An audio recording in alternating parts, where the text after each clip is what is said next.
Mund të ketë futbollist individualisht më të mirë, por askush aktualisht nuk ka aq shumë dikim sa ka Granit Xhaka tek Zvicra dhe tek Sunderlandi.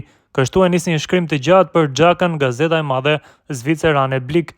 Në shkrimin e gazetës zvicerane, Xhaka paraqitet si figurë me shumë dikim në futbollin botëror. Ai po vendos standardin çdo ditë, ka thënë trajneri i Sunderlandit Regis Lebris pas mbërritjes së Xhakës në Anglinë Veriore, dhe sigurisht trajneri i Sunderlandit ja dorëzoi Xhakës shiritin e kapitenit menjëherë te ekipi i tij.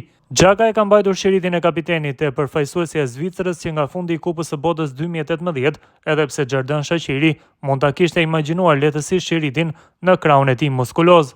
Por ishte e qartë që nga fillimi, nëse Shaqiri ishte realizues brillant, Xhaka ishte gjithmonë dirigjenti i orkestrës, shkruan Blick. Xhaka vlerësohet si lider i lindur, duke të ketë lindur me atë aftësi të veçantë. Në vitin 2004, ekipi U13 i Bazelit humbi finalen e Danone Nations Cup para 20.000 shikuesve në Paris. Në vitin 2009, ai fitoi Kupën e Botës U17 me Zvicrën. Në moshën 18 vjeçare, ai debutoi për Zvicrën e drejtuar atë kohë nga Otmar Hitzfeld. Zvicra barazoi 2-2 kundër Anglisë në Wembley. Këto paraqitje tregojnë vetëm klasin e Granit Xhakës si futbollist dhe vetbesimin e tij të palëkundur. Megjithatë, për të bërë lideri që është sot, atij ju desh të kalonte momente të vështira, dhe sa herë që dukej se po dështonte, ai përdori vështirësitë për të bërë edhe më i mirë, shkruan më tutje Blick.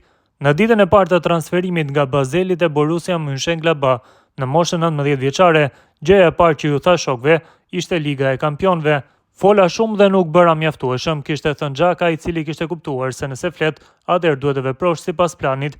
3 edicione më vonë, ai u bë kapiteni i Gladbachut. Arsenali pagoi më pas rreth 45 milion franga zvicerane për Xhakën në vitin 2016 dhe menjëherë la gjurmë me 2 karton të kuq për shumë ndërhyrje të pakuptimta. Ishte kritikuar e vërshëllyer nga tifozët e Arsenalit. Sot është prej mesfushorëve më të mirë të Premier Ligës për sa u përket ndërhyrjeve të suksesshme. Për një kohë të gjatë Xhaka dukej të ishte një lider i natyrshëm në ekipin përfaqësues, por jo gjithmonë lojtari ideal i ekipit. Shumë shpesh ai e vendoste veten dhe ndjenjat e tij në qendër të vëmendjes. Kishte ndeshjet e Kupës së Botës kundër Serbisë në vitet 2018 dhe 2022, përfshirë incidentet, vazhdon shkrimi i gjatë i gazetës zvicerane. Por në fund të fundit, cilësia e tij futbollistike është shumë e lartë. Ai është zhvilluar tutje si brenda ashtu dhe jashtë fushës. Më parë dukej pothuajse ndaluar që ekipi përfaqësues zviceran të niste një sulm pa të paktën një pasim të Xhakës.